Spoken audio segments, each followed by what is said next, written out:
नागपूर शहरात अंमली पदार्थ विरोधी मोहिमेअंतर्गत ऑपरेशन थंडर सुरू असून याच मोहिमेचा भाग म्हणून माणकापूर पोलिसांनी मोठी धडक कारवाई केली आहे। मंगळवार 11 नोव्हेंबर रोजी पहाटे 2 ते 4 च्या दरम्यान राज अपार्टमेंट समोर इलेक्शन हॉस्पिटल मागे न्यू मनकापूर परिसरात पोलिसांनी ही कारवाई केली आहे। या झडती दरम्यान पोलिसांनी 31 वर्षीय नवाब तोही जमशेद खान, 21 वर्षीय आयुष अमृत मेश्राम तर 26 वर्षीय रोहित रवींद्र सिंग या 3 आरोपींना ताब्यात घेतले। तर शहाणा वाजे उर्फ पक्क्या मोहम्मद आरिफ हा आरोपी अद्याप फरार आहे। पोलिसांनी आरोपींकडनं 52 ग्रॅम एमडी पावडर जप्त केली असून त्याची बाजार किंमत 2,60,000 इतकी आहे।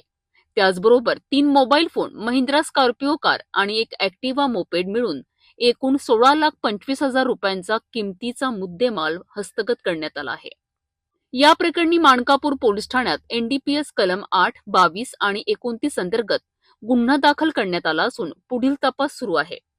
नागपूर क्राईम ब्रँच अंमली पदार्थ विरोधी पथक यांना माहिती मिळाली होती की माणकापूर पोलिसांच्या हद्दीमध्ये एक व्यक्ती एमडी घेऊन येणार आहे।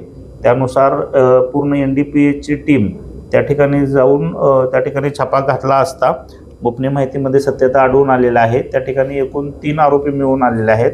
त्याचबरोबर त्यांच्याकडं 52 ग्रॅम एमडी सुद्धा मिळून आलेले आहेत। त्याचबरोबर त्याच्यामधले त्यांनी वापरलेली जी वाहनं आहेत, 4 चाकी, दुचाकी ही सर्व जप्त करून जवळजवळ 16,25,000चा मुद्देमाल जप्त करण्यात आलेला आहे।